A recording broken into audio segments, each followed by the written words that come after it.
नमस्कार। DD news पर आप देखना शुरू कर चुके हैं हमारा खास प्रोग्राम। इस वक्त मैं हूं लाल चंद्र सिंह। अगले घंटे में हम देखेंगे कुछ ऐसी खबरें जिन पर चर्चा जरूरी है, और ये चर्चा हम करेंगे अपने संवाददाताओं और खास मेहमानों के साथ। और आज सबसे पहले बात करेंगे कि संसद में राष्ट्रपति द्रौपदी मुर्मू ने जो अभिभाषण दिया है, किन बातों का खास तौर पर जिक्र किया है, और ये भी कि क्या समाजवादी पार्टी जैसी कुछ पार्टियों को भारत की सभ्यता, भारत की संस्कृति के प्रतीक और धरोहर जैसे सेनगोल जैसी चीजें हैं, उससे क्या बिल्कुल उनको शाश्वत आपत्ति है, और ये आपत्ति क्यों है, किस वजह से है, इस पर सबसे पहले बात करेंगे। और इसके बाद आज की खास चर्चा होगी कि विपक्ष तो संसद में आक्रामक है, लेकिन सैम पित्रोदा, याद है ना आपको, विरासत टैक्स वाले और भारत की विविधता के बारे में विवादित बयान देने वाले और पिछले चुनाव में हुआ तो हुआ कहने वाले, उनको कांग्रेस ने चुनाव के समय तो हटा दिया था, लेकिन अब फिर से उसी पद पर नियुक्त कर दिया है सैम पित्रोदा को। तो इस पर आज खास चर्चा करेंगे कि विपक्ष जो है वो हमलावर तो है, आक्रामक तो है, लेकिन सवाल है कि असली मुद्दे क्या हैं, और उन मुद्दों पर विपक्ष और सत्ता पक्ष दोनों कहां पर ठहरता है। और इसके बाद बात करेंगे कैंपस में हिजाब का मुद्दा। जी, शिक्षण संस्थानों में ड्रेस कोड, उसमें हिजाब का मुद्दा कर्नाटक में तो आपने सुना ही था, अब यह मुद्दा मुंबई में भी उठा और हाईकोर्ट तक मामला भी गया। लेकिन हाईकोर्ट ने कहा कि नहीं, शिक्षण संस्थानों को इस तरह का ड्रेस कोड बनाने का अधिकार है, हम नहीं रोक सकते उनको। तो बार बार ये हिजाब का मुद्दा क्यों उठता है? याद रखिएगा, महाराष्ट्र में कुछ ही महीनों बाद विधानसभा के चुनाव होने वाले हैं, तो इस पर भी होगी बात, होंगे तमाम सवाल जवाब। लेकिन सबसे पहले इस वक्त की हेडलाइंस। राष्ट्रपति द्रौपदी मुर्मू ने संसद की संयुक्त बैठक को किया संबोधित, सदन को सरकार की नीतियों और भविष्य के रोड मैप से करवाया अवगत। कहा, भारत तीसरी बड़ी अर्थव्यवस्था बनने की ओर।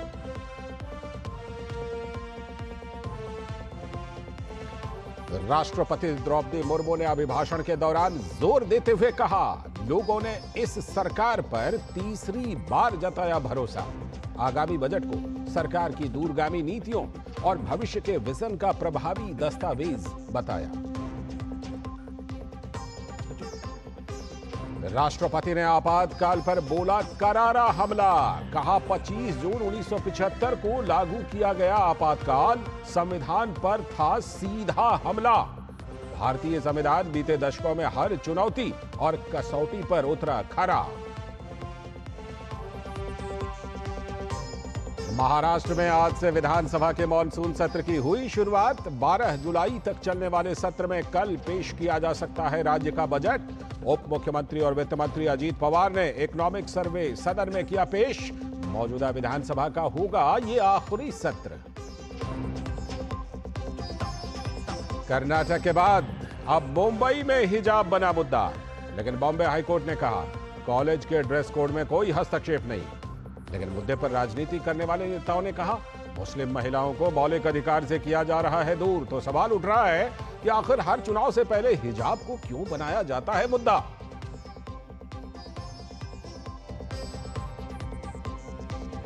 और देश के पश्चिम तटीय क्षेत्रों में अगले 3 से लेकर 4 दिनों में तेज बारिश होने की संभावना। आज से 30 जून के दौरान पूर्वोत्तर भारत में भी भारी बारिश के आसार। तो वहीं केरल में भारी बारिश के कारण आज 6 जिलों में स्कूल और कॉलेज बंद।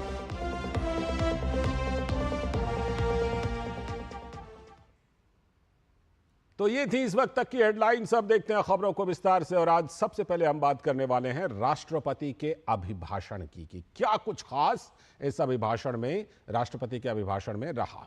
तो संसद में जो राष्ट्रपति का अभिभाषण हुआ, उसमें दोनों सदनों को महामहिम ने संबोधित किया। अभिभाषण में राष्ट्रपति ने आपातकाल का भी जिक्र किया और कहा कि संविधान पर सीधा हमला किया गया था। राष्ट्रपति ने कहा कि इस बार स्थिर सरकार को जनादेश मिला है। जम्मू कश्मीर में रिकॉर्ड पोलिंग का भी जिक्र किया। अभिभाषण के दौरान राष्ट्रपति ने जोर देते हुए कहा कि लोगों ने इस सरकार पर तीसरी बार भरोसा जताया है। अपने अभिभाषण में राष्ट्रपति ने कहा कि भारत दुनिया की तीसरी बड़ी अर्थव्यवस्था बनने की ओर है। तो राष्ट्रपति ने आगामी बजट को सरकार की दूरगामी नीतियों और भविष्य के विजन का प्रभावी दस्तावेज बताया। और आपातकाल पर राष्ट्रपति ने करारा हमला बोला और कहा कि 25 जून 1975 को लागू किया गया आपातकाल संविधान पर सीधा हमला था। भारतीय संविधान बीते दशकों में हर चुनौती और कसौटी पर खरा उतरा है। ये राष्ट्रपति ने ये बात साफ तौर पर कही। और समाजवादी पार्टी ने इस दौरान संसद से सेनगोल को हटाने का मुद्दा बना लिया। कहा सेनगोल को हटाकर वहां पे संविधान रख दीजिए। तो सवाल यह है कि भारतीय सभ्यता और संस्कृति के प्रतीकों से सपा जैसी पार्टियों को क्या आपत्ति है। और राष्ट्रपति के संबोधन में आपातकाल का जब जिक्र हुआ तो कांग्रेस ने स्पीकर को पत्र लिख दिया। कांग्रेस महासचिव केसी वेणुगोपाल ने अपने पत्र में इसे संसदीय परंपराओं के विरुद्ध बता दिया।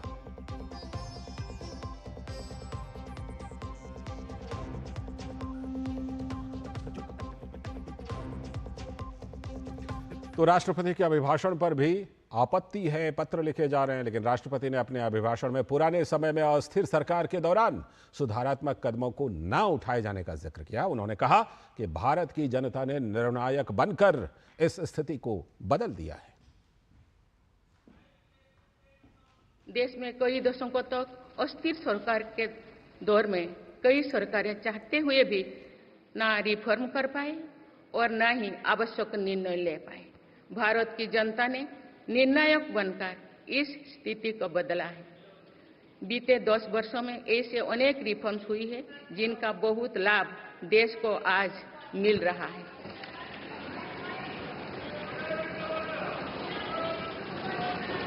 जब ये रिफॉर्म्स किए जा रहे थे तो भी इनका विरोध किया गया था। नकारात्मकता फैसले की कोशिश की गई थी, लेकिन ये सारे रिफॉर्म्स समय की कसौटी पर खरे साबित हुए हैं।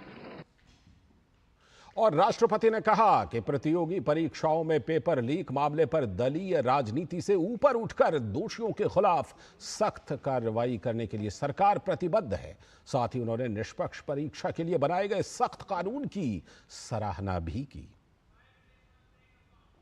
हाल ही में कुछ परीक्षाओं में हुई पेपर लीक की घटनाओं की निष्पक्ष जांच और दोषियों को कड़ी से कड़ी सजा दिलवाने के लिए मेरी सरकार प्रतिबद्ध है। हमारे इससे पहले भी हमने देखा है कि कई राज्यों में पेपर लीक की घटनाएं होती रही है। इस पर दलीय राजनीति से ऊपर उठकर देशव्यापी ठोस उपाय करने की जरूरत है। संसद ने भी परीक्षा में होने वाली गड़बड़ियों के विरुद्ध एक सख्त कानून बनाया है। मेरी सरकार परीक्षाओं से जुड़ी संस्थाओं, उनके कामकाज के तरीके, परीक्षा प्रक्रिया सभी में बड़ी सुधार करने की दिशा में काम कर रही है। साथ ही राष्ट्रपति द्रौपदी मुर्मू ने कहा कि भारत का संविधान हर चुनौती पर खरा उतरा है। उन्होंने आपातकाल को लेकर कहा कि 25 जून को लागू आपातकाल काला अध्याय है। उस दौरान पूरे देश में हाहाकार मच गया था, फिर भी भारत ने विजय प्राप्त की। देश में संविधान लागू होने के बाद भी संविधान पर अनेक बार हमले हुए हैं। आज 27 जून है। 25 जून 1975 को लागू हुआ आपातकाल संविधान पर सीधे हमले का सबसे बड़ा और काला अध्याय था। तो पूरे देश में हाहाकार मच गया था, लेकिन ऐसी असंवैधानिक ताकतों पर देश ने विजय प्राप्त करके दिखाया, क्योंकि भारत के मूल में गणतंत्र की परंपराएं रही है। मेरी सरकार भी भारत के संविधान को सिर्फ राजकाज का माध्यम भर नहीं मानती, बल्कि हमारा संविधान जन चेतना का हिस्सा हो, इसके लिए हम प्रयास कर रहे हैं। तो राष्ट्रपति ने तमाम मुद्दों का जिक्र किया, लेकिन उन्हीं में से कुछ मुद्दों को लेकर विपक्ष जो है वो परेशान सा नजर आ रहा है। चिट्ठी तक लिखी जा रही है। क्या कुछ अपडेट है? जुड़ रहे हैं हमारे संवाददाता ऋषि कुमार, और साथ में हमारे साथ यहाँ मौजूद हैं स्टूडियो में हमारे सलाहकार संपादक विनोद मिश्र जी भी। सबसे पहले मैं ऋषि के पास चलता हूँ। ऋषि, सबसे पहले आपसे अपडेट कि कांग्रेस महासचिव केसी वेणुगोपाल ने वो पत्र लिखा है जिसमें आपातकाल का जिक्र करने से उनको आपत्ति है, कांग्रेस को आपत्ति है। कल स्पीकर ने भी जिक्र किया था तो कांग्रेस ने आपत्ति दर्ज कराई थी। क्या कुछ इस पत्र में खास है केसी वेणुगोपाल के पत्र में ऋषि? देखिए लालचंद, जहां तक इस नई सरकार के गठन के बाद लोकसभा का गठन हुआ और उसके बाद जो पूरी परिस्थिति बनी है, उसमें मुझे लगता है कि कांग्रेस की कुछ सीटें क्या बढ़ी, उन्हें अब लगता है कि अब वो अपने हिसाब से राजनीति को सेट करना चाहते हैं, जो कि संभव नहीं दिखता है, क्योंकि सदन में अभी भी संख्या बल पूरा का पूरा एनडीए के पास है, जबकि जो 272 का जो आंकड़ा है उससे भी ज्यादा है। तो ऐसे में अभी जो उनकी जो पोस्चरिंग है कांग्रेस की, वो यही है कि वो ज्यादा से ज्यादा चीजों पर आपत्ति करेंगे ताकि किसी भी तरीके से एक दबाव की राजनीति को वो उत्पन्न करने में सफल हो पाए। मुझे लगता है इसी वजह से सरकार की तरफ से जो जो बातें अब तक रखी गई हैं उन पर अधिकांश बातों पर विरोध दर्ज किया गया है, और यहाँ तक हमने देखा कि लोकसभा स्पीकर का चुनाव भी कराने की कोशिश की गई, हालांकि वो ध्वनिमत से लोकसभा अध्यक्ष को चुन लिया गया। अब इमरजेंसी का बात करें तो इमरजेंसी को लेकर यहाँ पर जो एनडीए है उसने भी एक कड़ा रुख अपनाया है, और वो इस मामले में जो पूर्व की सरकारें हैं, खासतौर से कांग्रेस पार्टी है, उसको बख्शना नहीं चाहती है। जी,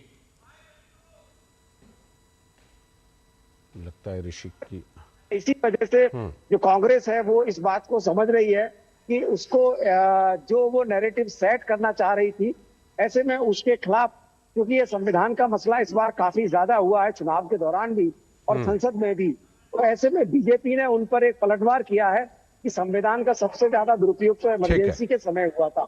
इसी वजह से मुझे लगता है कि कांग्रेस इस बात को नहीं पता पा रही है कि संविधान की जो दुहाई वो दे रहे हैं, अब उसी पर उल्टा हमला हो रहा है। पत्र में उन्होंने इस बात का जिक्र किया है कि किन किन बातों का ख्याल रखना चाहिए, तो उन्होंने कहा स्पीकर का चुनाव के समय इस तरीके की बात नहीं होनी चाहिए। ठीक है, लौटता हूं आपके पास ऋषि, अभी आप हमारे साथ बने रहिएगा, लौटता हूं आपके पास। हमारे साथ विनोद जी भी मौजूद हैं। विनोद जी, ये आपातकाल का जिक्र कल स्पीकर ने किया तो आपत्ति, आज राष्ट्रपति महोदया ने जब जिक्र किया अपने अभिभाषण में तो कांग्रेस की तरफ से चिट्ठी लिखी जा रही है, और दूसरी तरफ ये भी खबर आ रही है कि समाजवादी पार्टी तो ये कह रही है कि वो जो पीछे में सेनगोल जो कि नई संसद भवन में लगाया गया था, उनका कहना है कि उसे हटाइए और अब वहाँ पर जो है संविधान रख दीजिए। संविधान तो सब जगह पर है ही, बिल्कुल है, संविधान तो सबसे ऊपर है, लेकिन फिर ये सवाल उठता है कि विपक्ष को इस तरह से आपत्ति क्यों लग रही है, सेनगोल से, आपातकाल के जिक्र से। कहीं ना कहीं ऐसा लगता है कि विपक्ष ने जो पूरा एक नैरेटिव खड़ा किया था उसको लेकर अब सत्ता पक्ष जो है उसका पलड़ा इन चीज़ों में, नैरेटिव में भारी होता हुआ दिख रहा है संसद के अंदर। देखिए, वे कल जैसे वही बता रहे थे ऋषि कुमार जी, और जब कल आपने देखा कि संसद के लोकसभा की शुरुआत के समय में भी स्पीकर ने आज 27 तारीख का 26 तारीख का वो दिन था इमरजेंसी का, 50 साल का उस एक कह सकते हैं कि बरसी थी जी, तो इमरजेंसी के लेके स्पीकर ने एक निंदा प्रस्ताव भी रखा था सामने में। ये एक असहज करने वाली बात थी कांग्रेस पार्टी के लिए, क्योंकि उन्होंने जो नैरेटिव बनाई थी, जो ऋषि कुमार कह रहे थे कि पार्लियामेंट में हम लोगों ने कभी इस तरह का सीन नहीं देखा कि संविधान हाथ में रखे हुए ओथ ले रहे हैं राहुल गांधी, अखिलेश यादव, सारे जितने भी इंडिया गठबंधन के मैक्सिमम ऐसे सांसद थे जो अभी जीत के आए हैं, वो इंडिया गठबंधन में आपने देखा होगा कि एक संविधान की एक कॉपी लेके और वो ये बता रहे हैं कि हम संविधान की रक्षा करने आए हैं। तो जब आप संविधान पे इतनी बड़ी नैरेटिव बनाते हैं तो फिर इस संविधान को लेके जो 50 साल पहले इमरजेंसी में जिस तरह से संविधान को एक तरह से दरहम बढ़म किया गया था, संविधान को ध्वस्त किया गया था, आप कह सकते हैं कि एक तरह से संविधान को बुलडोज किया गया था। इतने संशोधन तो कभी संविधान में नहीं हुए जिस तरह से एक ऑटोक्रेसी के लिए एक इंदिरा गांधी अपने पावर बनाने के लिए इतने संशोधन कर डाली थी। तो जब तक आप उस इतिहास में नहीं झांकेंगे तब वर्तमान के उस संविधान के खतरे को आप कैसे समझ पाएंगे। अगर आप इलेक्शन कैंपेन में लोगों को बताते रहे कि ये संविधान पे खतरा है, तो लोगों को ये जानकारी जरूर होनी चाहिए कि संविधान पे खतरा किस दौर में हुआ, और कैसे हुआ। तो यही कोशिश में अगर आप देखिए कि कल लोकसभा में स्पीकर ने इस बात को निंदा प्रस्ताव लाया, तो सरकार की तरफ से आप ये आज जब ये प्रेसिडेंट महोदया जो पढ़ रही थी अब ये भाषण अपना, तो जाहिर सी बात है सरकार की इस चिंता को उन्होंने रेखांकित किया कि भाई संविधान हमारा देश की पूंजी है, थाती है, इसे अक्षुण्ण रखा जाए। जो 50 साल पहले हुआ वो गलती कभी भी दोहराई नहीं जाएगी। ये एक कमिटमेंट को राष्ट्रपति महोदय ने एक सरकार के अभी अपने भाषण में कहा। रही बात जब आप कह रहे थे सेंगुल की बात कि ये देखिए कितना हास्यास्पद है। मैं नहीं कहूंगा कि सपा के सांसदों को या अखिलेश जी को सेंगुल के बारे में जानकारी नहीं है। वो सांसद हैं और लाखों लोगों के चुने हुए सांसद हैं, तो उनके जानकारी के अभाव को हम कैसे कह सकते, चैलेंज कर सकते हैं। बिल्कुल।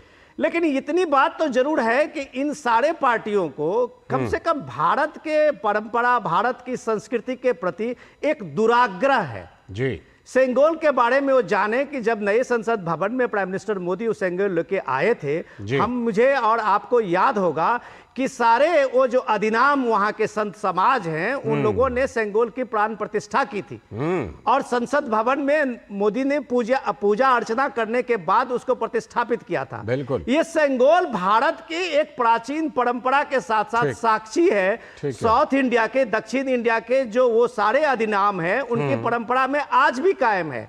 तो क्या वो परंपरा अगर संसद भवन में सुसज्जित है, जिसको जवाहरलाल नेहरू ने स्थापित किया था, वो अलग बात थी कि नेहरू जी को बाद में लगा तो वो इसको एक म्यूजियम में डलवा दिए थे।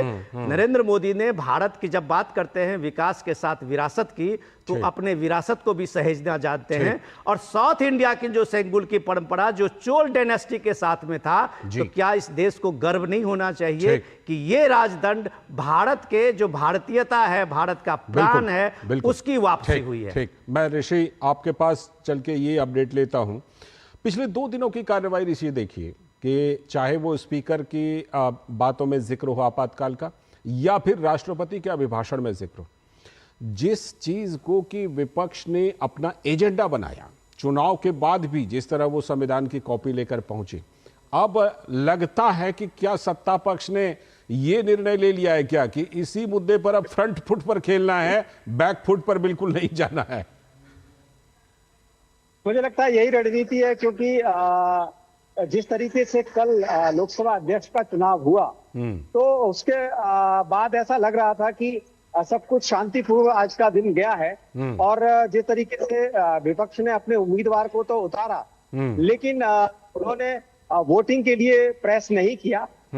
इससे लग रहा था कि सब कुछ शांतिपूर्वक चल रहा है। लेकिन जब स्पीकर के द्वारा, चूंकि समय और दिन ऐसा था कि उसका जिक्र जब उन्होंने किया, तो उसके बाद लगा कि ये तो हमारी तरफ ही कर दिया गया। यानी कि जिस संविधान की दुहाई कांग्रेस अब तक दे रही थी, बीजेपी ने, खासतौर से एनडीए ने इस बात की रणनीति बनाई कि देश को बताया जाए कि संविधान को खतरा किस समय सबसे ज्यादा हुआ था। और अगर हम बात करें 42nd अमेंडमेंट की, तो मिनी कॉन्स्टिट्यूशन ऑफ इंडिया के नाम से जाना जाता है। उस समय इतने संविधान में संशोधन हुए थे कि बाद में सुप्रीम कोर्ट में भी इन सब संशोधनों को लेकर जब अन्य पार्टियां गई, अन्य जो रेफरेंस के लोग गए, तो उसमें सुप्रीम कोर्ट ने भी ऐसे बदलाव किए और बहुत सारे संशोधनों को खारिज भी किया। तो उससे ये साबित होता है कि वो जो संविधान के संशोधन हुए थे वो उचित नहीं हुए थे और संविधान के अनुरूप नहीं हुए थे। मुझे लगता है बीजेपी अब चुनाव में तो नहीं, लेकिन चुनावों के बाद कांग्रेस को इस मुद्दे पर घेरना चाहती है। और मुझे लगता है, उन्हें लगता है कि ये चीज अगर अभी नहीं खत्म की गई, तो पूरे आगे आने वाले समय में भी विपक्ष बार बार संविधान के नाम पर इस तरीके की घटनाएं करता रहेगा। तो मुझे लगता है ये उनकी रणनीति है, सफल और कारगर दिख रही है, अभी कांग्रेस इसका इतना तीखा विरोध कर रही है। जी, मैं लौटता हूं आपके पास। विनोद जी, एक बात तो दिखाई पड़ती है कि देखिए, जो जिस बात का अभी ऋषि भी जिक्र कर रहे थे कि विपक्ष की कुछ सीटें बढ़ी हैं, कुछ नैरेटिव उन्होंने सेट किया, कुछ सीटें बढ़ी। अब जाकर के लगता है कि विपक्ष उत्साह में यहां तक आ गया है कि अब समाजवादी पार्टी, जो कि हम जिक्र कर रहे थे कि अब सेंगोल को हटाइए। आपको लगता नहीं कई बार ये चीजें जब ज्यादा होती हैं तो बैकफायर भी कर सकती हैं? लाल जी, अभी ऋषि जो चर्चा कर रहे थे, बहुत शानदार पर्सपेक्टिव उन्होंने बताया, बहुत कोशिश की है। मैं उसी को थोड़ा सा आगे बढ़ाता हूँ कि केसी वेणुगोपाल की जो आज की चिट्ठी है, ये कल की घटना है जब ये लोकसभा में हम लोगों ने देखा था निंदा प्रस्ताव आपातकाल को लेकर। और आज जब प्रेसिडेंट महोदय का जो अभिभाषण हुआ उसके बाद किसी वेणुगोपाल ने जो चिट्ठी लिखी है स्पीकर के नाम से, वो सीधे सीधे ये बता रहा है, जो ऋषि जी भी बता रहे थे, कि पार्टी अब असहज महसूस कर रही है। पार्टी को, कांग्रेस पार्टी को ये लग रही है कि आप जब ये संविधान लहराते हुए दिखाएंगे खतरा है, और हम इसकी गारंटी देते हैं। जब राहुल गांधी कल भी इस चीज़ को अपने बयान में इसको अपने एक्स प्लेटफॉर्म पे साझा किया था लोगों के साथ, तो उनको लग रहा है कि आप जब इस संविधान के नैरेटिव बनाते हुए इलेक्शन में गए, और अब आप जब इस बात को लेके पार्लियामेंट में नैरेटिव देंगे, तो आपके सामने में ये इमरजेंसी का काला अध्याय भी सामने में होगा। और ये काला अध्याय शायद कांग्रेस को इतनी भारी पड़ेगी कि उनको लोग कम से कम 50 साल पहले जो संविधान के साथ हुआ, इंस्टीट्यूशंस के साथ हुआ, न्यायपालिका के साथ हुआ, मीडिया के साथ हुआ, वो काले अध्याय को अगर लोग याद करेंगे तो आज की जो पीढ़ी है उसको कांग्रेस का असली चेहरा दिखने लगेगा। ये कम से कम अब इसमें वो बचने की कोशिश कर रहे हैं। और मैं केसी वेणुगोपाल की चिट्ठी से कम इतना समझ सकता हूं कि ये उनका आज का फ्रस्ट्रेशन है कि अगर वो उनको जवाब देना है तो संसद में जवाब दें, कल उनकी चर्चा में प्रेसिडेंट के भाषण में चर्चा करें। अगर वो चिट्ठी लिख रहे हैं तो उनकी ये हताशा है। हम इस चर्चा में फिलहाल ऋषि बहुत बहुत शुक्रिया, आप अभी बने रहिएगा विनोद जी, क्योंकि आगे चल करके आज की हम खास चर्चा करने वाले हैं कि विपक्ष आक्रामक तो हुआ पड़ा है, लेकिन कई ऐसे मुद्दे हैं जिससे कि कांग्रेस पार्टी पर और विपक्षी कई पार्टियों पर सवाल उठ रहे हैं, तो इस पर हम खास चर्चा करेंगे। लेकिन फिलहाल समय है एक ब्रेक का, और ब्रेक के बाद जब लौटेंगे तो जारी रखेंगे उस खास चर्चा को जो आज हम करने वाले हैं।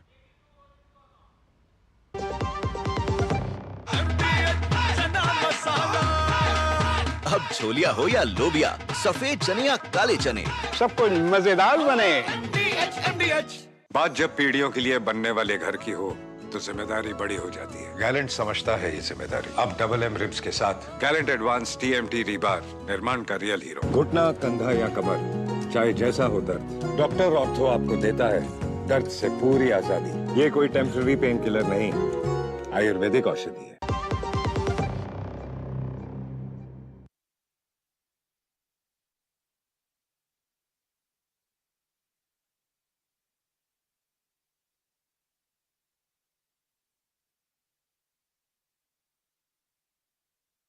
विपक्ष आक्रामकता तो दिखा रहा है, लेकिन कई ऐसे मुद्दे हैं जो बूमरैंग की तरह उन्हीं के ऊपर वापस आ रहे हैं। जैसे इमरजेंसी का मुद्दा आया था, तो क्या कुछ वो मुद्दे हैं जिसको लेकर के सवाल विपक्ष पर है और विपक्ष आक्रामकता दिखाने की कोशिश कर रहा है। तो 18वीं लोकसभा गठन के बाद संसद की संयुक्त बैठक में राष्ट्रपति द्रौपदी मुर्मू का यह संबोधन जो है वो 18वीं लोकसभा के गठन के बाद यह अभिभाषण हुआ है राष्ट्रपति द्रौपदी मुर्मू का।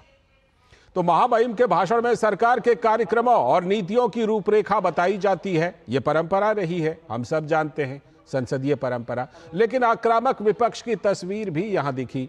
आम आदमी पार्टी ने राष्ट्रपति के अभिभाषण का बहिष्कार कर दिया, लेकिन अन्य विपक्षी दलों ने इसका समर्थन नहीं किया बहिष्कार का। तो एक वहां पर भी दरार देखने को मिली विपक्ष के बीच। लोकसभा स्पीकर के चुनाव के वक्त भी आक्रामक विपक्ष की एक तस्वीर दिखी। उन्होंने कोशिश तो की थी, जब टीएमसी के विरोध के कारण कांग्रेस पार्टी डिवीजन की मांग नहीं कर पाई। टीएमसी चाहती थी कि हो डिवीजन, कांग्रेस डिवीजन नहीं चाहती। कहा जा रहा है कि सदन में विपक्ष की भूमिका आक्रामक होगी, एक यूनाइटेड इंडिया गठबंधन दिखेगा, लेकिन वो दिख नहीं रहा। लेकिन यह आक्रामकता कांग्रेस पार्टी ने जरूर दिखाई है।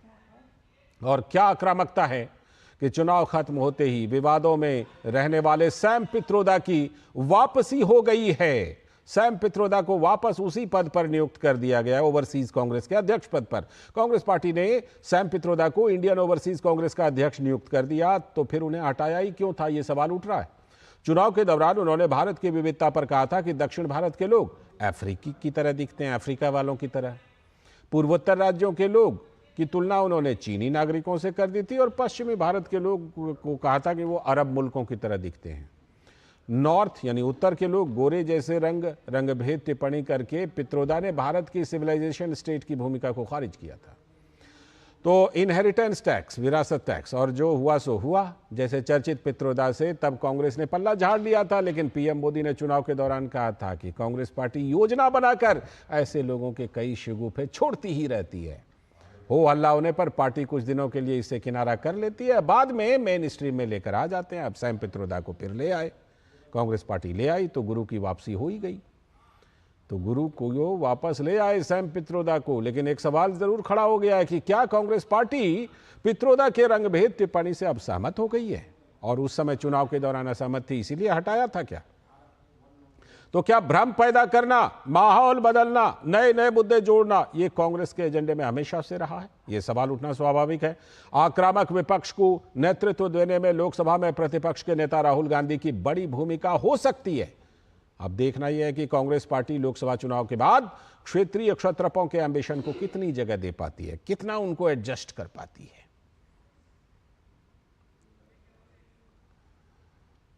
तो इन सब के बीच समाजवादी पार्टी के सांसद और सपा के प्रमुख अखिलेश यादव ने राष्ट्रपति के अभिभाषण में शामिल होने को लेकर कहा कि यह तो परंपरा है और यह हमेशा होता रहता है। हम सब राष्ट्रपति के अभिभाषण को सुनते हैं, यह सरकार का भाषण होता है। ये तो परंपरा है, ये हमेशा होता है और हम लोग सब सुनते हैं उनका। वो दरअसल सरकार का भाषण होता है। सरकार का भाषण होता है, ये परंपरा है। और अब आपको पहले सुनवाते हैं कि ओवरसीज कांग्रेस के दोबारा अध्यक्ष बनाए गए सैम पित्रोदा का वो वाला विवादित बयान जिसको लेकर उन्हें चुनाव के दौरान इसी पद से हटा दिया गया था। सुनिए। We could hold country together as diverse as India, where people on east look like Chinese, people on west look like Arab, people on north look like, maybe white, and people in south look like Africa. तो Sam Pitroda का यही वो बयान था जो विविधता पर दिया था, उससे पहले विरासत टैक्स पर भी दिया था। तो भाजपा ने कांग्रेस के सैम पित्रोदा के दोबारा ओवरसीज कांग्रेस का अध्यक्ष बनाए जाने को लेकर हमला बोला। आइए सुनते हैं। सैम पित्रोदा ने दुख जताने के बदले कल अपने ट्विटर पर यह भी कहा है कि मेरी टिप्पणियां रेसिस्ट नहीं थी, नस्लभेदी नहीं थी। ये तो जनता जिसको आक्रोश लगा इस पूरी टिप्पणी पर वही रेसिस्ट थी। मतलब कि अंकल सैम पित्रोदा ने अपनी इन बातों पर कोई दुख भी नहीं जताया है और कांग्रेस पार्टी उनकी इन बातों से इत्तेफाक रखती है, इसीलिए उन्हें वापस ले लिया है। तो सैम पित्रोदा को जिस तरह से कांग्रेस ने दोबारा नियुक्त कर दिया है, तो सवाल उठ रहा है कि क्या सैम पित्रोदा ने सही बोला था? क्या कांग्रेस उससे सहमत है? अगर सहमत है तो उसी समय नहीं हटाना चाहिए था, और अगर सहमत नहीं है तो अब क्यों दोबारा नियुक्त किया? इस पर खास चर्चा और विपक्ष जो कुछ संसद में कर रहा है उस पर खास चर्चा के लिए हमारे साथ जुड़े हुए हैं हमारे सलाहकार संपादक विनोद मिश्र जी, साथ में हैं ही स्टूडियो में, और साथ में विजय शर्मा जी जो कि भारतीय जनता पार्टी के प्रवक्ता। बहुत बहुत स्वागत विजय जी। साथ में डॉक्टर टीना कर्मवीर जो कि कांग्रेस की प्रवक्ता है। बहुत बहुत स्वागत टीना जी इस डिस्कशन में, इस चर्चा में।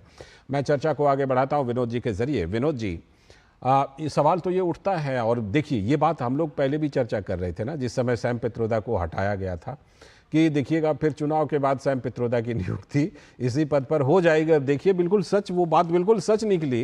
तो सवाल यहाँ पर ये उठेगा ज़रूर, और मुझे लगता है कि भारतीय जनता पार्टी वो सवाल पूछ रही है कि भाई कि फिर उस समय हटाया ही क्यों था? इसका मतलब आप उन बयानों से सहमत थे, या फिर ये देखा कि बस वोटिंग वगैरह निकल जाए, चुनाव संपन्न हो जाए तो फिर नियुक्त कर देंगे गुरु जी को?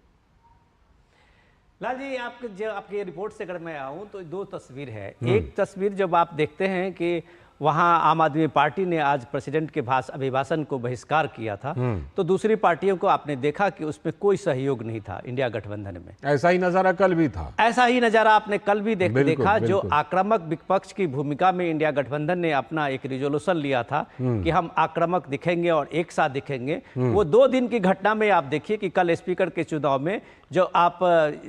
में आपने देखा कि ध्वनिमत से स्पीकर का चुनाव हुआ और स्पीकर फिर से ओम बिरला बनाए गए थे। तो फिर ये सवाल उठा कि फिर कांग्रेस ने अपना कैंडिडेट क्यों दिया, फिर उसका नॉमिनेशन क्यों हुआ? तो जाहिर सी बात है कि टीएमसी को उसकी आपत्ति थी कि कांग्रेस ने ये एक तरफा फैसला लिया था और इसके कारण कांग्रेस डिवीजन की मांग भी नहीं कर पाई थी।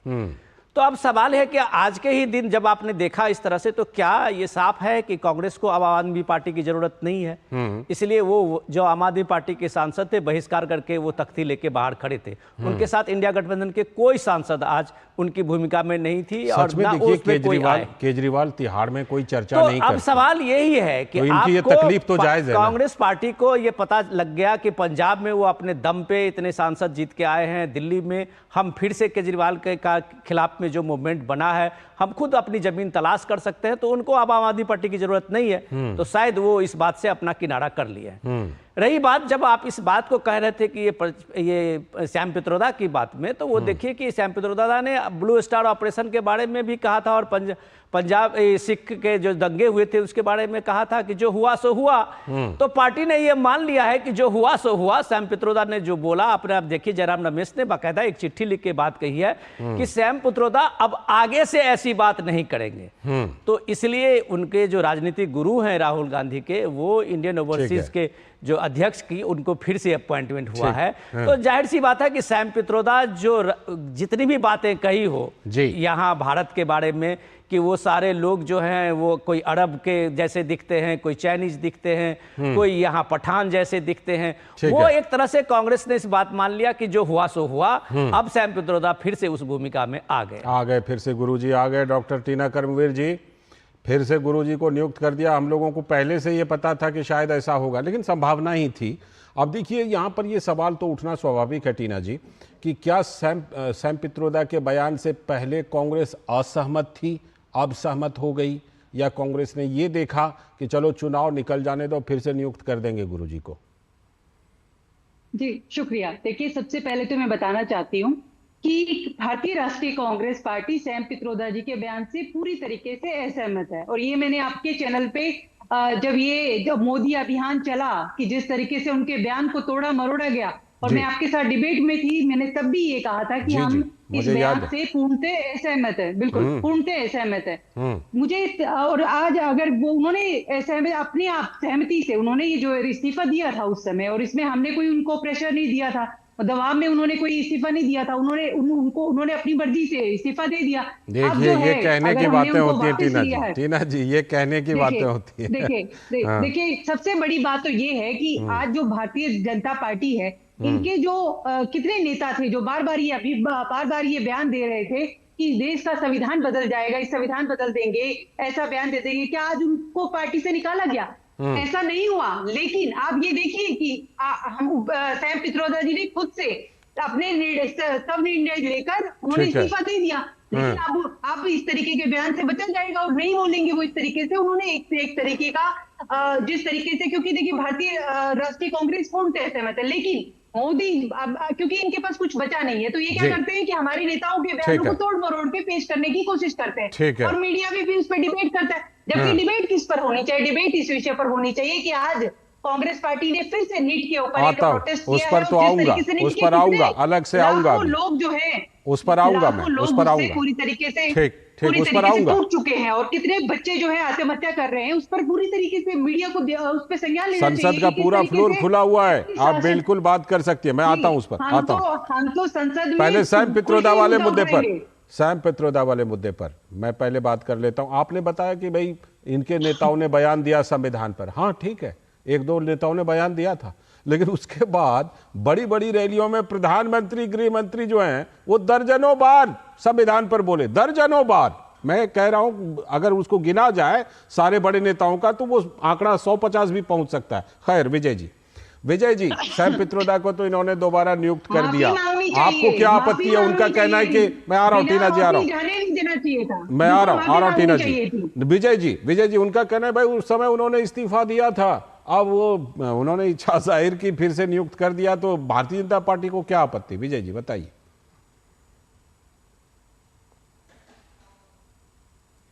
आपकी आवाज नहीं आ रही है, अनम्यूट एक बार कीजिए विजय जी। हाँ अब आ रही है, आवाज आ रही है? हाँ अब आ रही है, बोलिए। देखिए, टीना जी को मैं बताना चाहता हूँ, ये देश की जनता के साथ बहुत बड़ा धोखा है और बड़ा इन्होंने अपमानित करने का काम किया है।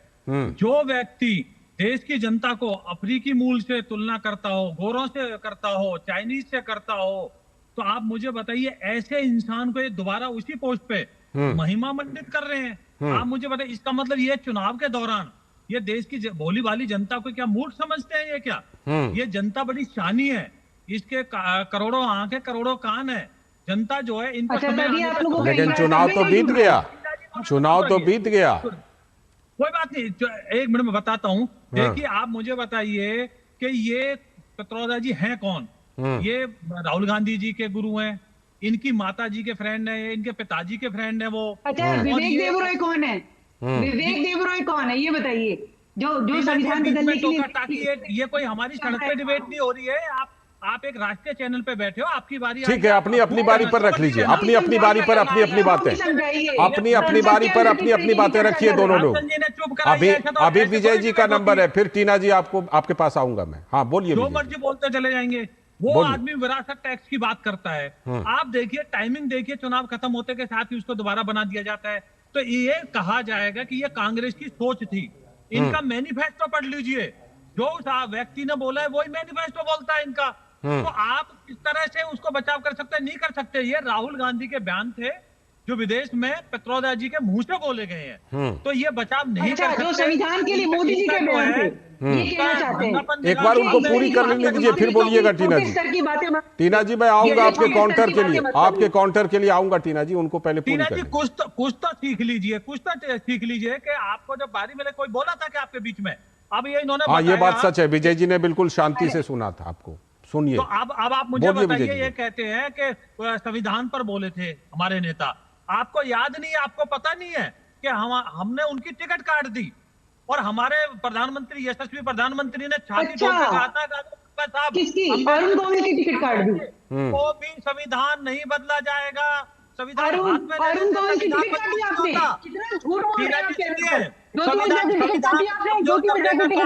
करने का काम आपने अपनी पार्टी ने किया है, किस तरह से किया देखिए।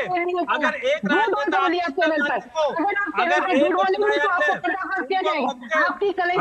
है उनकी जो नियुक्ति है एमपी बनने की, उसको हटा देते हैं।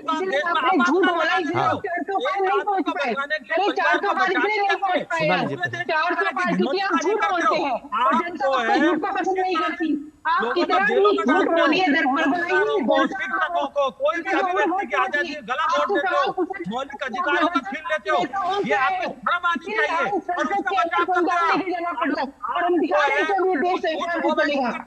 बचाव उम्मीदवार नहीं उतारते हो। ठीक है, ठीक है, ठीक है, ठीक है। अपनी अपनी बारी में अपने अपने पॉइंट रखिएगा। मैं लौटता हूं, आप दोनों के पास लौटूंगा, विनोद जी के पास भी लौटूंगा। लेकिन सैम पित्रोदा को लेकर जो बात हम कह रहे हैं ना, वो बात प्रधानमंत्री नरेंद्र मोदी ने भी कही थी। हम आपको सुनवाते हैं। प्रधानमंत्री नरेंद्र मोदी ने भी पहले ही भविष्यवाणी कर दी थी कि कांग्रेस तो उन्हें फिर से सत्ता में ले आएगी। सुनिए उस समय पीएम ने क्या कहा था। योजना से ऐसे लोगों के माध्यम से कुछ सगुफे छोड़ती है, वो अकेले अपनी मर्जी से करते होंगे ऐसा मुझे नहीं लगता है। क्योंकि वो फिर हो हल्ला होता है तो कुछ दिन के लिए पार्टी से निकालते हैं, फिर पार्टी के मुख्य धारा में वो रहते हैं। जैसे अभी उन्होंने अमेरिका में जो उनके गुरु है उनको अभी इस्तीफा दिलवा दिया, अब कुछ दिन के बाद उनको ले लेंगे। तो ये उनकी एक सोची समझी रणनीति है कि देश में भ्रम फैला करना, वातावरण बदलना, नए नए मुद्दे जोड़ते रहना और विपक्ष को ऐसे मुद्दों पर रिएक्ट करने के लिए मजबूर कर देना। तो ऐसी अलग अलग चालाकियां वो करते रहते हैं। तो प्रधानमंत्री ने भी ये बात कही थी और देखिए आज ये बात साबित हो गई विनोद जी। लेकिन इन सबसे बड़ी बात, एक बात जो विपक्ष जो एक कह रहा था कि हम संसद में चट्टान की तरह एक रहेंगे इंडी गठबंधन, वो कल से लेकर के आज तक इतने ही दिनों, देखिए छोटा सा ये स्पेशल सिटिंग है, ठीक है, मॉनसून सेशन तो बाद में आएगा। ये छोटी सी स्पेशल सिटिंग में कई बार ये चीज़ें विनोद जी सामने आ गई कि इस मुद्दे पर वो साथ नहीं है, उस मुद्दे पर वो कह रहा है हमको पूछा नहीं, उस मुद्दे पर वो कहता है हमसे बात करके कैंडिडेट नहीं दिया। ये अगर इसी तरह का रहेगा तब तो फिर एनडीए के लिए मुझे लगता है कि और ज़्यादा आसान हो जाएगा। लाल जी, मैं पहले थोड़ा सा पीएम के जो अभी बता रहे थे तो मैं उस पर थोड़ी सी चर्चा करना चाहूँगा कि प्राइम मिनिस्टर मोदी ने उसी समय में जब सैम पित्रोदा से रिजर्वेशन मांगी गई थी, ली गई थी, जो डॉक्टर टीना कह रही थी, तो ली गई थी उनसे। वो अलग बात है कि राहुल गांधी के बहुत करीबी हैं सैम पित्रोदा। पूरे ओवरसीज का जो भी राहुल गांधी का वहाँ पे डिस्कोर्स होता है, जहाँ भी सभाएं होती है, ये सारे सैम पित्रोदा ही कराते हैं। तो सैम पित्रोदा से अलग राहुल गांधी नहीं हो सकते, वो बात तय है कि उनकी वापसी हुई है। लेकिन पीएम बहुत इंपॉर्टेंट चीज़ कह रहे थे। पीएम ये बात कह रहे थे कि देखिए ये एक स्ट्रैटेजी के तरह से किया जाता है कि आप अलग अलग लोगों से एक भ्रम छोड़ते हैं, एक अलग अलग एजेंडे बनाते हैं, एक अलग अलग एजेंडे पे चर्चा कराते हैं, और जब ज़्यादा हो हल्ला हो तो उसको आप किनारे लगा देते हैं। तो यही बात उन्होंने कहा, पीएम ने कहा था कि उसके बाद आप देखेंगे कि जैसे ही चुनाव खत्म हो गए वो मुख्यधारा में वापस ले लिए जाएंगे। तो ये बात सच साबित हुई, क्योंकि वो जानते हैं, वो कांग्रेस की इस रणनीति को बहुत अच्छी तरह से पीएम मोदी जानते हैं। तो उन्होंने इसका खुलासा 2 महीना पहले कर दिया था। रही बात, जब आप इस बात को कहते हैं तो क्या ये पूरा ठीक है? चुनाव के तरह तो आप आए एक कैंपेन में, हर पार्टी का अपना एक होता है, वो अपना भ्रम फैलाता है, एजेंडा देता है। कांग्रेस पार्टी ने पूरी तरह से संविधान आरक्षण ही अपना एजेंडा बनाया था, चल गया कहीं कहीं नहीं चला। सवाल ये है कि आप उस इलेक्शन मोड से कब बाहर निकलेंगे? आप अभी तक राहुल गांधी अगर बार बार वही संविधान, बार बार वही चीज बता रहे हैं, बार बार वही सारी चीजें जो आप इलेक्शन के डिस्कोर्स में बता रहे थे, तो ये बात है कि आप अभी तक उस भ्रम फैलाने की कोशिश को जारी रखे हुए हैं। तो सरकार, जब एक सत्ता में सरकार बैठी हुई है, उसकी एक बाध्यता होती है। आप पॉलिसी से हटके, आप जो मेन स्ट्रीम की जो बातें हैं उससे हटके समाज के बीच में आप भ्रम फैलाते हैं, तो उसका जवाब इस तरह से होता है। तो फिर आपका इमरजेंसी वाला वो जवाब होता है। तो ये चीज समझने की जरूरत है। हो सकता है आप एलओपी का राहुल गांधी बन गए हैं तो शायद उनकी भूमिका अलग हो जाए, लेकिन उनके एलओपी बनने से ही इंडिया गठबंधन में एक कसमकस होगी। क्योंकि अभी तक जो पार्टियां राहुल गांधी के बजाय सोनिया गांधी से डायरेक्ट कम्युनिकेशन में थे और उनको लगता था कि सोनिया गांधी से बात करना सहज है, राहुल गांधी से बात करना उतना सहज नहीं है, उन पार्टियों को अब एलओपी होने के बाद जब वो कहा गया कि विपक्षी गठबंधन के नेतृत्व तो अब लोकसभा में राहुल गांधी करेंगे, तो जाहिर सी है ये सबसे बड़ा जो डेंट होने वाला है वो गठबंधन पे ही होने वाला है। बिल्कुल, क्योंकि गठबंधन में अब अखिलेश की भूमिका क्या होगी, गठबंधन में अभिषेक बनर्जी की भूमिका क्या होगी, गठबंधन में और जो रीजनल छत्रप हैं उनकी क्या भूमिका होगी, ये बात भी कांग्रेस पार्टी को इंश्योर करना होगा। Tina ji, Rahul Gandhi leader of opposition बन गए हैं, लेकिन बात ये कही जा रही है कि भाई ये तो सगुन की शुरुआत ही अच्छी नहीं हुई। देखिए कि स्पीकर के लिए कैंडिडेट दिए और वोटिंग को बिना वोटिंग नहीं करा पाए, और वो जो एक कोऑर्डिनेशन, एक समन्वय, एक जो दावा था कि विपक्ष की एकता है, उसमें कल से लेकर आज तक जिसे कहते हैं ना कि ग्रॉस कमी दिखाई पड़ रही है। टीना जी, कैसे चलेगा? किस तरह से विपक्ष को आप इकट्ठा करेंगे? कांग्रेस सबसे बड़ी पार्टी है, Rahul Gandhi ji leader of opposition बन चुके हैं। टीना जी, ठीक, देखिए पहले तो मैं ये बता दूं कि विपक्ष पूरी तरीके से मजबूत है और जो जनता के मुद्दे हैं उनको पूरी तरीके से मजबूती से उठाएंगे। लेकिन मैं एक बात जरूर कहना चाहती हूँ, आज 51 मिनट का राष्ट्रपति जी का संबोधन था। नेता सदन नरेंद्र मोदी को 73 बार दिखाया गया, नेता प्रतिपक्ष राहुल गांधी को 6 बार दिखाया गया, सरकार को 108 बार दिखाया गया, विपक्ष को 18 बार दिखाया गया। तो देखिए ये टीवी सदन की कार्रवाई है। इस तरीके से तो दोगला व्यवहार करते हैं। और फिर नॉन बायोलॉजिकल प्रधानमंत्री, वो तो बहुत भविष्यवाणी करते हैं, उनको तो सब कुछ पहले से ही पता होता है। तो क्या आपको पता चुनाव खत्म हो चुका है टीना जी? चुनाव खत्म हो गया, छात्रों का चुनाव खत्म हो गया है, तो साहब को भी चुनावी मोड से बाहर निकल जाना चाहिए और युवाओं की तरफ एक बार देख लेना चाहिए। बहुत परीक्षाओं पे चर्चा करते हैं साहब, परिणामों पे भी चर्चा कर ले। अंतर्यामी है वो तो भविष्यवाणी कर देते हैं कि कांग्रेस पार्टी क्या करने जा रही है। तो आइए ना, फिर आप करवाइए, परिणामों पे चर्चा करिए, बात करिए, मणिपुर पर चर्चा आकर, और कमर तोड़ महंगाई जो आपने फैला रखी है उस पर चर्चा करिए कि कैसे आप सत्ता में तो आ गए हैं आप, लेकिन आपने जनता का इकबाल खो दिया है। आप तो वो चर्चा तो मजबूत तब होगी जब विपक्ष एकजुट रहेगा। देखिए साहब, विपक्ष पूरी तरीके से मजबूत है, उनको डर इसी बात का सता रहा है। भाजपाइयों को नींद इसलिए नहीं आ रही है कि उनको पता है कि अब जो है संसद में आंखों में आंखें डालकर सवाल पूछे जाएंगे। आप भले ही मत दिखाइए, कैमरे के द्वारा आप विपक्ष को मत दिखाइए, फिर भी आपसे सवाल पूछा जाएगा। और कितनी बार ऐसा हुआ है कि इससे पहले भी आप देखेंगे पिछले सदन में भी किस तरीके से राहुल गांधी जी को दिखाया नहीं गया था और ओम बिरला जी पर ही जो है माइक लगा दिया जाता है। हमें ये नहीं लेकिन पता कि देखिए, ये सब डेटा इस कहाँ बात से आता है कि किसको कितना बार दिखाया गया। बिल्कुल ऐसा ही डेटा आता है। जो मोदी जी कहते हैं कि विपक्ष मुझे इतनी बार गालियां देता है, उसी तरीके से हमारे पास भी डाटा आ जाता है। अच्छा, ठीक है, ठीक है। और गालियां ही गिनने से कुछ नहीं होगा। गालियां ही मत गिनते रहिए। आप ये भी देखिए कि आपके देश के छात्र कितनी आत्महत्या कर रहे हैं। जरा उस पर भी गौर फरमा लीजिएगा साहब, क्योंकि साहब को तो हम बार बार कहते हैं कि बहुत भव्य आयोजन करते हैं। देश का पैसा डुबो दिया है उन्होंने, देश को कर्जों में डुबो दिया है। यदि आप सत्ता में आ गए तो अहंकार खत्म करिए। अब एक चीज देखिए टीना जी, आप तमाम बातें बोली, विजय जी ने कितनी शांति से सुना ना। अब विजय जी को बोलने के लिए मैं बोल रहा हूं, आप भी शांति से सुनिएगा। विजय जी, आरोप है, हम तो चाहते हैं सदन में भी ऐसी चर्चा हो। बिल्कुल ऐसी ही होनी चाहिए, एकदम सही बात। ओम बिरला जी रोके ना, वो अपने आप को राजा समझ बैठे हैं। हाँ, मैं तो बिल्कुल किसी को नहीं रोकता। आपकी पूरी बात आई, अब विजय जी को बोलने दीजिए, ठीक है। अब विजय जी बताइए, इन्होंने तमाम तरह की जो बातें कहीं साथ में उन्होंने ये कहा कि देखिए विपक्ष तो पूरी तरह से एकजुट है, लेकिन सरकार ही हमें मौका नहीं देती, सरकार मुद्दों पर चर्चा नहीं करती, सरकार दिखाती नहीं। उन्होंने कहाँ से पता नहीं कहीं से कुछ डेटा भी दिया कि राहुल गांधी को इतनी बार दिखाया, पीएम को इतनी बार दिखाया। बताइए। देखिए लालचंद जी, मैं आपके माध्यम से टीना जी को बताना चाहता हूं कि जहां संसद चलती है वहां चप्पे चप्पे पे कैमरा होता है, तो वो तो सारी रिकॉर्डिंग होती है।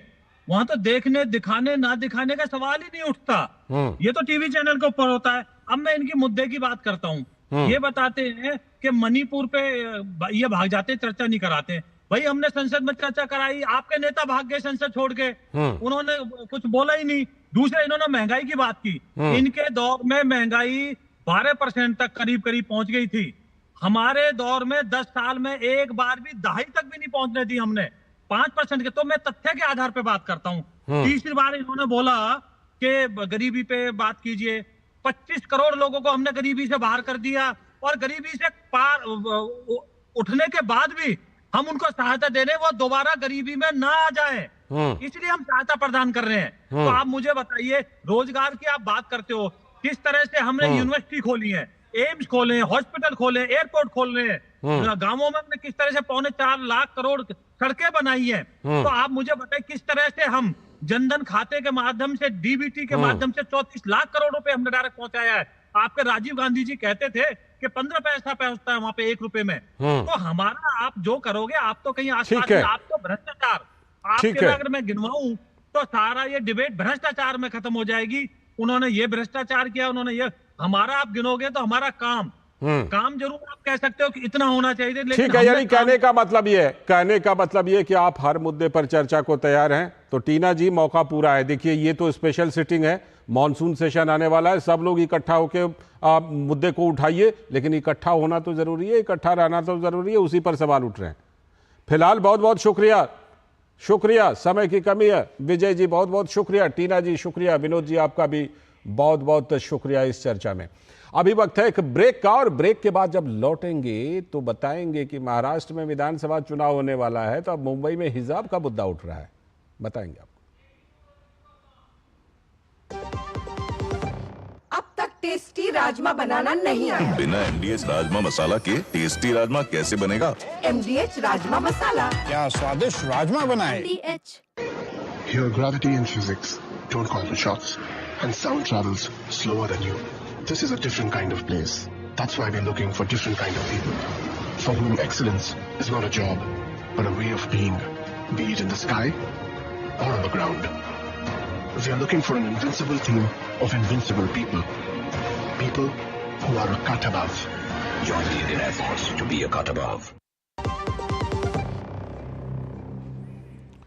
स्वागत है ब्रेक के बाद डीडी न्यूज पर। आप देख रहे हैं इस वक्त अब बारी आ गई है एक और बड़े मुद्दे की, और ये बड़ा मुद्दा मुंबई से आया हुआ है।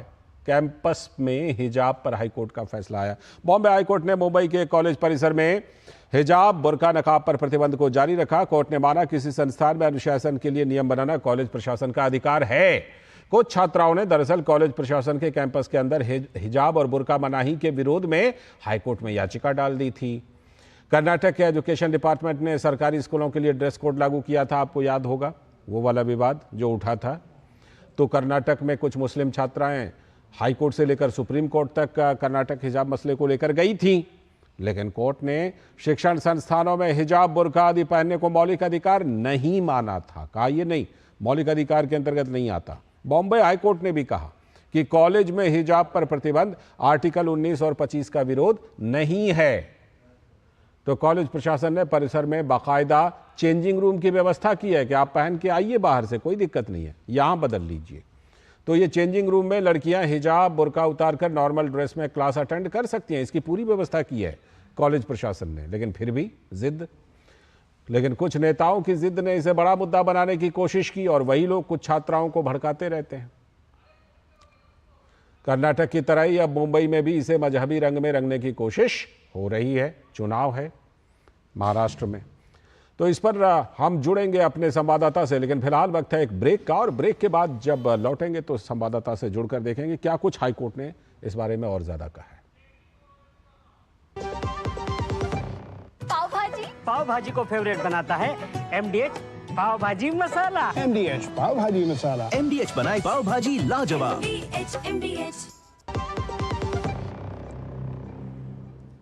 स्वागत है ब्रेक के बाद। तो मुंबई में जो हिजाब का विवाद है उस पर बात करने के लिए हमारे साथ जुड़ चुके हैं हमारे संवाददाता योगेश शीतल। योगेश, सबसे पहले आपसे जानना चाहूंगा कि कर्नाटक में तो ये मुद्दा आया था, और कर्नाटक में इसके पीछे कौन कौन थे वो भी बात आई थी कि CFI campus front of India नाम का एक संगठन थी जो PFI की ही आनुषंगिक संगठन थी। महाराष्ट्र में चुनाव होने वाले हैं, मुंबई में हिजाब के मुद्दे को कौन हवा दे रहा है योगेश? देखिए लालचंद, ये पूरा मामला चेंबूर से शुरू हुआ था। चेंबूर के दो कॉलेज हैं, वहाँ से ये पूरा मामला उठा था। 9 छात्राओं ने जो कि कंप्यूटर साइंस की हैं, 2nd और 3rd ईयर की छात्रा हैं, इन्होंने बॉम्बे उच्च न्यायालय का रुख किया था और कहा था कि जो कई सारे आधार रखे गए थे, जो अनुच्छेद 19 और 19(1)A और साथ में 25 है, इसके अलावे पुट्टास्वामी जजमेंट जो है, जो कि आधार कार्ड से पूरा का पूरा जुड़ा हुआ था, जिसमें कहा गया था कि राइट टू प्रिवेसी जो है, निजता का अधिकार जो है, उसको बड़े तौर पे एक तरीके से आप कहें तो परिभाषित भी किया गया था। उसमें उसके तहत उन्होंने कहा था कि राइट टू चॉइस जो है, जो उनकी पसंद है, इस पर भी कहीं ना कहीं जो है कुठाराघात है और इसकी जो है आप कह सकते हैं कि संविधान प्रदत्त जो अधिकार है इसका उल्लंघन किया जा रहा है प्रशासन के द्वारा, जो कि कॉलेज एडमिनिस्ट्रेशन है। अगर आप बॉम्बे उच्च न्यायालय की अगर आप पूरी दलील को देखेंगे, जिसमें कि आर्गुमेंट और काउंटर आर्गुमेंट है, तो 19 जून को बहस खत्म हुई थी। कॉलेज की तरफ से कहा गया था कि उनकी जो निजता का अधिकार है, साथ में जो डिग्निटी है, इस पे जो है सीधा प्रशासन का हमला है और उससे उनको वंचित किया जा रहा है। कॉलेज के प्रशासन की तरफ से दलील ये दी गई थी कि ये सिलेक्टिव नहीं है, क्योंकि स्टोल, कैप, बैजेज, इन सब चीज़ों पर भी समान रूप से पाबंदी की गई है और ये स्कूल डिकोरम जो कॉलेज के डिकोरम है उसको मेंटेन करने के लिए किया गया है। और उच्च न्यायालय ने भी इस बात को सही माना कि जो संस्थान है उनके पास इस चीज़ का अधिकार है और अधिकार के तहत ही वो चीज़ किया गया है। अगर आप दलील में अगर थोड़ा सा बिंदुवार अगर आप जाएं तो जो बेंगलुरु उच्च न्यायालय का जो जजमेंट था उसका भी रेफरेंस दिया गया, क्योंकि मुंबई उच्च न्यायालय बेंगलुरु की जो उच्च न्यायालय थी उसने भी इस चीज़ को खारिज किया था। फिलहाल मामला जो है सर्वोच्च न्यायालय में गया है। सर्वोच्च न्यायालय में अभी ये मामला फिलहाल लंबित है, लेकिन उच्च न्यायालय में जो AS चंद्रकर और राजेश पाटिल, इनकी जो खंडपीठ थी, जो 2 जजों की बेंच थी, इन्होंने ये पूरा मामला सुना था। और जो अगर आप निष्कर्ष पे जाए तो निष्कर्ष यही निकला कि जो जजमेंट है, जो डिसीजन है, वो सिलेक्टिव नहीं है और इसको यूनानिमस है और सबके लिए एक तरीके से कॉमन जजमेंट माना गया, इसको सिलेक्टिव नहीं माना गया। इसके लिए कल उनकी दलील योगेश, इस मामले में खबर ये भी आ रही है कि जो छात्राएं थी उनको तो वो तो हाईकोर्ट के फैसले से संतुष्ट हैं कि चलो हाईकोर्ट ने फैसला दिया, कॉलेज प्रबंधन ने व्यवस्था की ही है, वहां तक आप हिजाब और बुर्का पहनकर आने की, वहां चेंज कर लेते हैं। लेकिन इस मामले में नेताओं ने खास तौर पर इसको हवा देने की काफी कोशिश की है।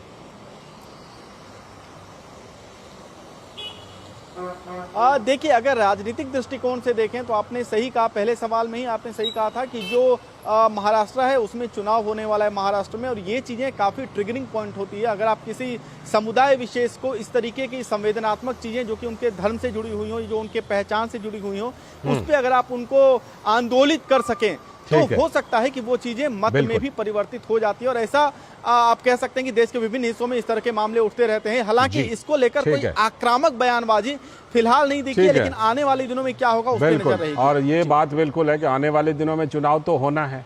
जब चुनाव होना है तो उसी से ये कहीं ना कहीं लगता है कि इसमें नेताओं के बयान आ रहे हैं। बहुत बहुत शुक्रिया योगेश जुड़ने के लिए इस खबर पर। तो हमारे संवाददाता योगेश शीतल मुंबई से जुड़े थे। और इसी के साथ आज के इस वक्त में इतना ही। पूरी टीम को दीजिए अनुमति। नमस्कार।